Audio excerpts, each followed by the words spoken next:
Assalamualaikum warahmatullahi wabarakatuh.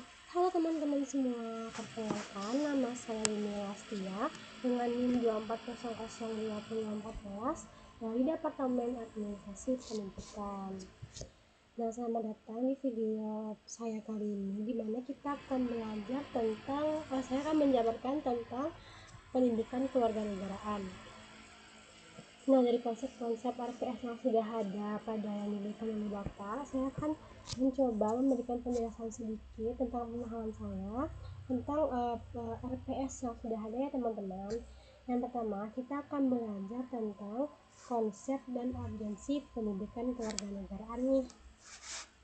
Pendidikan kewarganegaraan atau PKN adalah proses pembelajaran yang bertujuan membentuk kita menjadi warga negara yang demokratis, bertanggung jawab, pencipta tanah air. Jadi dari melalui pembelajaran ini kita akan diberikan tumbuh bahwa kita harus di dalam diri itu menanamkan sikap yang demokratis, bertanggung jawab sebagai warga negara. Nah, pendidikan kewarganegaraan sangat penting dikarenakan yang pertama itu membantu kita memahami struktur negara dan pemerintah. Di sini kita akan paham bagaimana struktur pemerintah dari yang paling atas sampai yang paling bawah, dan bagaimana struktur negara dari presiden sampai dengan penjabat sampai di bawah juga nih. Lalu pada pembelajaran pendidikan kewarganegaraan, kita akan belajar tentang nilai-nilai Pancasila, seperti apa sih dari pengertian sila pertama, kedua, ketiga, keempat, dan kelima. Jadi dari pendidikan kewarganegaraan ini diharapkan bahwa peserta didiknya mampu memahami nilai-nilai yang terkandung dalam Pancasila. Lalu mendorong kesadaran hukum dan politik. Tidak hanya pada menerapkan nilai-nilai kepancasilaan, pendidikan kewarganegaraan juga akan belajar tentang kepolitikan yang ada di Indonesia ini. Jadi kita diharapkan harus sadar tentang hukum hak dan kewajiban kita apa, lalu bagaimana politik di Indonesia, karena dikarenakan kita ini kan menganut demokratis. Jadi sebagai warga negara yang baik, kita harus ikut serta dalam hal apapun yang termasuk dalam kesadaran politik, kesadaran akan hukum, hak, kewajiban kita nih sebagai mahasiswa, sebagai warga negara yang berdemokratis. Lalu dalam era globalisasi seperti sekarang, pendidikan kewarganegaraan juga berperan melindungi kita dari pengaruh negatif budaya asing dan memperkuat jati diri bangsa. Kenapa dikatakan demikian? Karena penyaringan dari budaya-budaya itu harus dilakukan ya teman-teman. Karena jika tidak ada penyaringan, maka akan terjadi sebuah implementasi yang akan merusak citra bangsa kita itu sendiri dan menghilangkan jati diri bangsa. Yang kedua, identitas nasional nih. Identitas nasional adalah jati diri bangsa yang menjadi pembeda dari bangsa lain. Seperti bahasa Indonesia dipakai oleh masyarakat Indonesia, bahasa Vietnam dipakai oleh orang negara Vietnam, maka itu akan pembeda identitas dari suatu negara, suatu daerah juga bisa. Lalu tentang bendera, kita kan bendera merah putih melambangkan Indonesia, sama juga dengan Malaysia yang benderanya seperti itu. Lalu bendera Brunei, bendera Amerika. Nah, bendera ini merupakan lambang identitas nasional dari negara tersebut, termasuk Indonesia nih teman-teman. Lalu lembaga negara yaitu juga Pancasila, lalu kebangsaan Indonesia Raya, dan Pancasila sebagai ideologi bangsa. Identitas ini terbentuk dari sejarah perjuangan keanekaragaman budaya yang menyatu.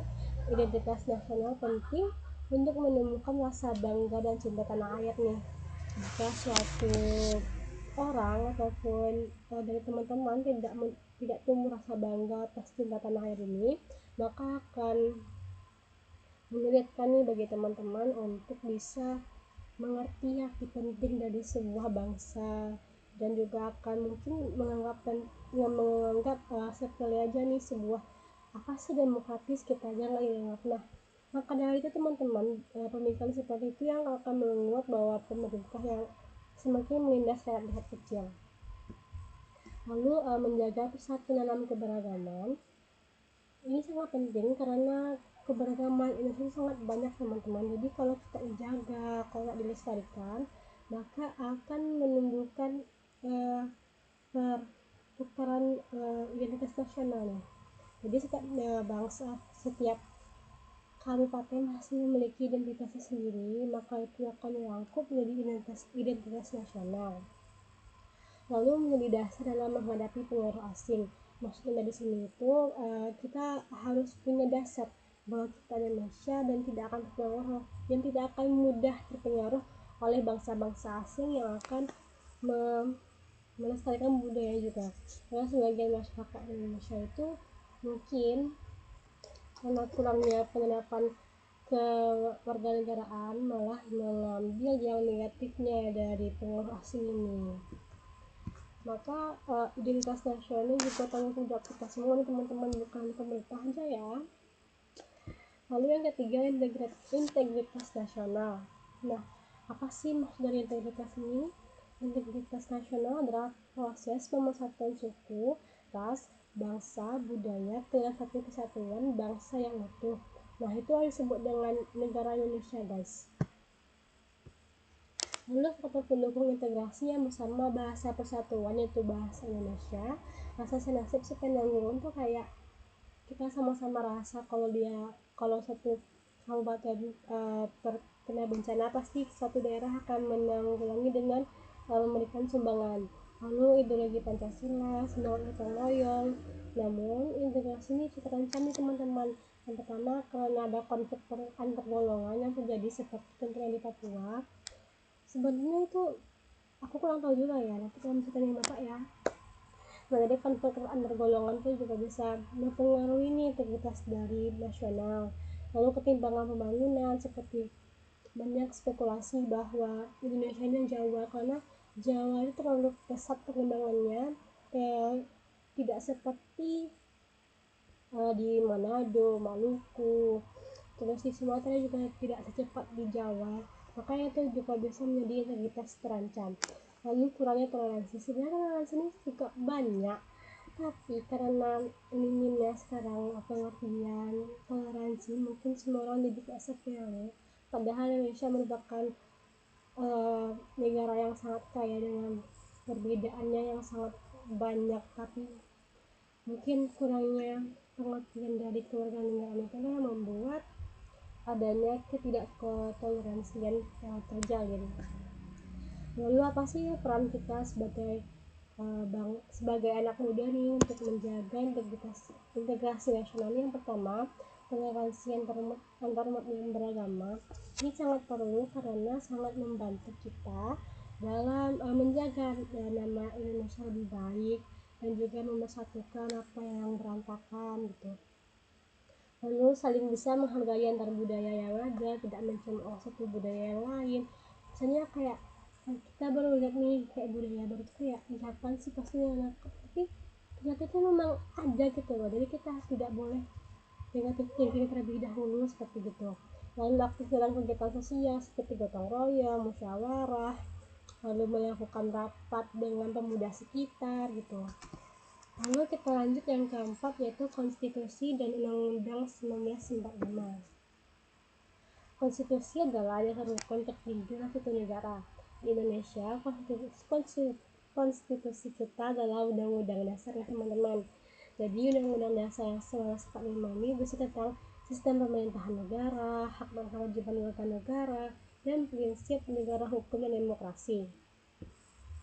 Lalu terdapat di pasal 1 ayat 3 yang dimana menyatakan Indonesia adalah negara hukum nih teman-teman.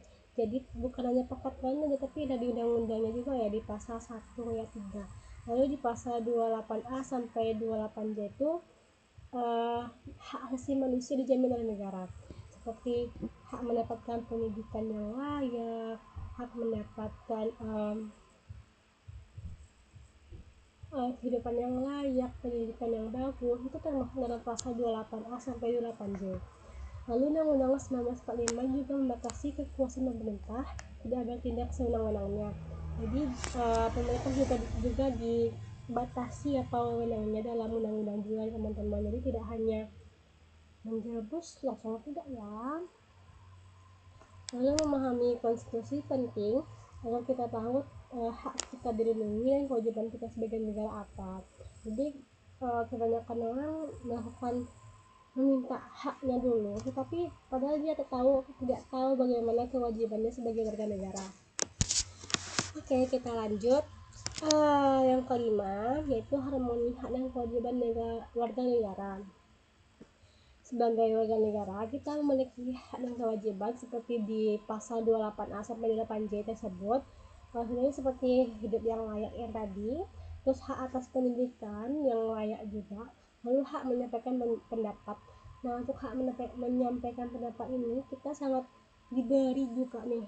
Jadi jangan segan-segan ya untuk memberi pendapat kita tentang pemerintah. Tapi siap-siap kena panggil polisi, karena ya. Lalu sudah kewajiban seperti taat hukum, membayar pajak, membela negara. Nah, orang-orang kebanyakan tidak melakukan kewajiban dulu, tetapi langsung saja meminta hak mereka. Padahal ini saya salah ya teman-teman, yang dimana kita harus melakukan kewajiban terlebih dahulu baru mendapatkan hak kita nih. Seperti contohnya itu kalian mendapat nilai yang bagus, kalian minta hak kalian gini-gini, tapi kewajiban kalian sebagai siswa pun tidak terpenuhi gitu, jadi tidak sinkron teman-teman. Lalu negara pun memiliki kewajiban juga. Yang pertama, melindungi rakyat pasti, lalu memberikan layanan publik dan menegakkan keadilan. Harmoni terjadi jika hak dan kewajiban saling seimbang. Jangan hanya menuntut hak, tapi juga laksanakanlah kewajibannya. Oke. Lalu kita lanjut yang ke-6 yaitu demokrasi Pancasila. Demokrasi Pancasila adalah sistem demokrasi yang berlandaskan nilai-nilai Pancasila nih, seperti musyawarah, kemanusiaan, persatuan, keadilan sosial, seperti yang tercantum pada semua sila yang ada 5 sila, yaitu ketuhanan, persatuan, musyawarah, keadilan sosial, kemanusiaan. Nah, itu kita harus bisa melakukannya teman-teman. Lalu ciri-cirinya yang pertama itu keputusan diambil bersama, bukan oleh mayoritas semata.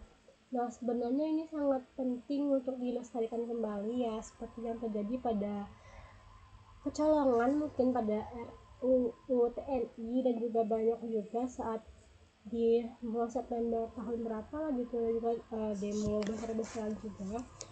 Seharusnya pemerintah itu harus bisa mengendalikan yang dia mau gitu kan, bukan hanya mementingkan dia saja, malah bilang kalau kami rakyat kecil tidak tahu, padahal kan kita harus bermusyawarah gitu kan, bukan hanya mengambil keputusan dia aja, padahal kan dia dewan perwakilan rakyat. Ups. Nah, lalu kita harus melakukan pemilu yang jujur dan adil. Ya, bagaimana ya, untuk yang ini susah kita lanjut aja lah. Yang ketiga itu partisipasi aktif dalam organisasi masyarakat.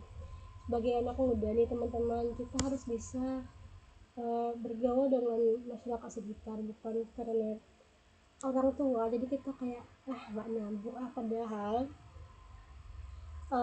ilmu pendidikan yang sangat-sangat mahal dari lingkungan ya teman-teman. Bagaimana lingkungan bekerja, bagaimana lingkungan berorientasi kepada kita, bagaimana kita juga mengambil pengetahuan dari sekitar itu sangat penting. Jadi demokrasi Pancasila mengedepankan keseimbangan antara kebebasan dan tanggung jawab. Lanjut, yang ketujuh yaitu penegakan hukum yang berkeadilan. Penegakan hukum adalah salah satu pilar yang penting dalam negara demokrasi. Hukum yang adil harus yang pertama itu berlaku sama untuk semua.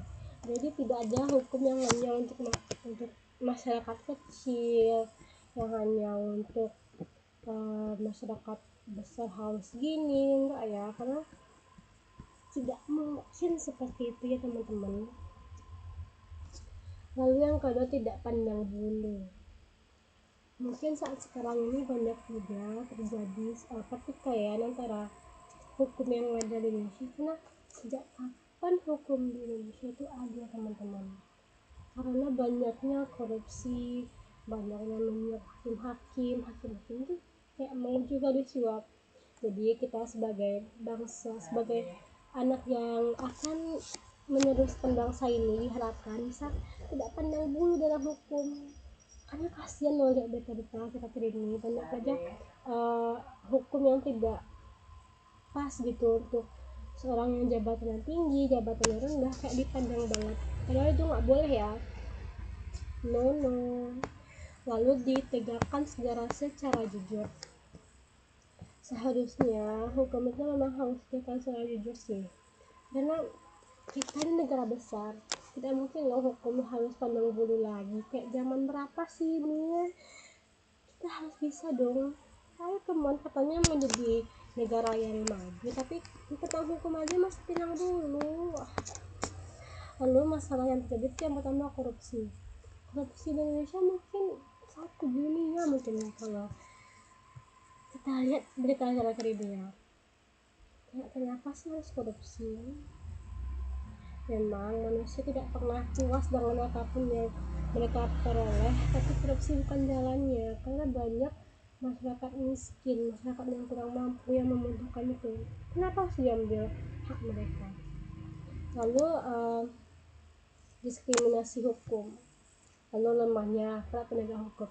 Sekarang polisi pun dipandang sebelah mata oleh masyarakat karena banyaknya oknum yang bisa saja disuruh untuk hal-hal yang sebenarnya nggak perlu mereka ambil uang itu, karena mereka tuh digaji untuk menegakkan hukum tapi marah seperti itu. Jadi itu kayak membuat kepercayaan juga susah seperti itu.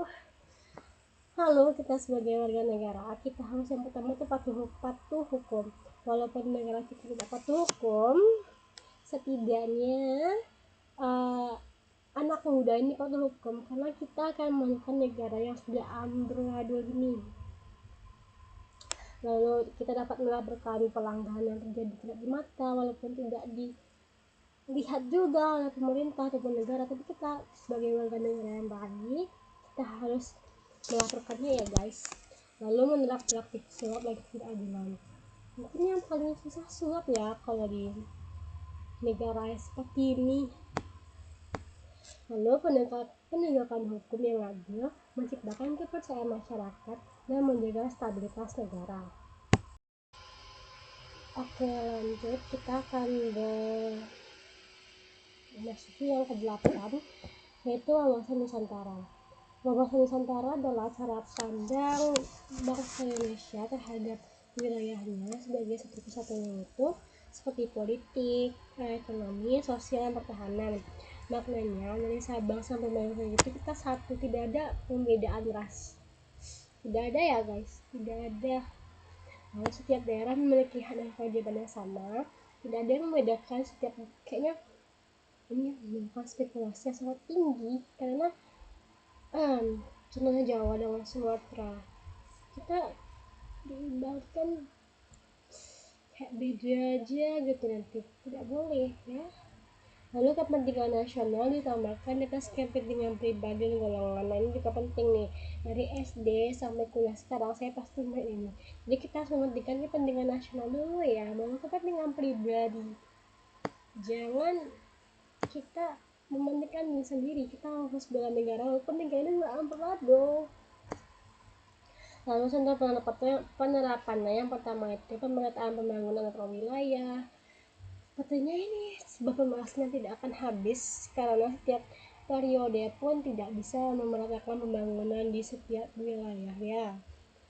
Mungkin banyak faktor-faktornya yang tidak kita ketahui mungkin. Lalu pendidikan tentang cinta tanah air, kita harus cinta tanah air kita harus cinta benar di mana kita lahir walaupun sudah gitu. Tapi apa kita harus tanya guys. Lalu yang ketiga itu menghindari separatisme. Oke. Lalu wawasan Nusantara berkesatuan dan memperkokoh NKRI. Lalu yang ke-9, ketahanan nasional. Ketahanan nasional adalah kekuatan bangsa dalam menghadapi ancaman baik dari dalam maupun dari luar. Aspek ketahanan nasional meliputi ideologi yang pertama Pancasila, politik seperti pemerintahan demokratis, ekonomi yang stabil dan mandiri, sosial budaya toleransi dalam antar gotong royong, pertahanan keamanan seperti TNI dan Polri. lalu geografi, pengembangan wilayah Nusantara.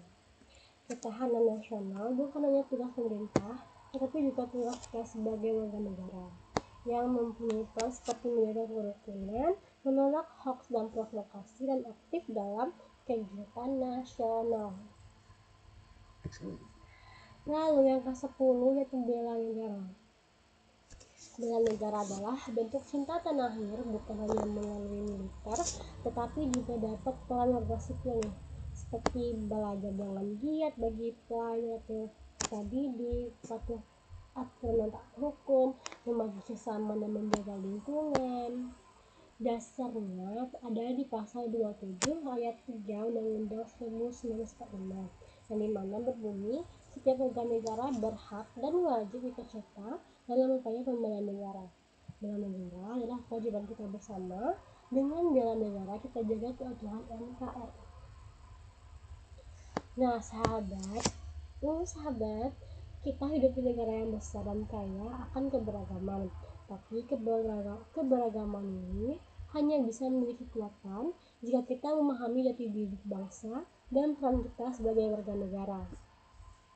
Melalui pendidikan kewarganegaraan, kita belajar tentang mengenal identitas nasional, menjaga integritas nasional, memahami hukum demokrasi, serta berperan aktif dalam membela negara nih. Jadilah warga negara yang cerdas, kritis, dan bertanggung jawab, karena masa depan Indonesia ada di tangan kita. Terima kasih telah menyimak video ini. Sampai jumpa di video selanjutnya jika kita bertemu lagi. Assalamualaikum.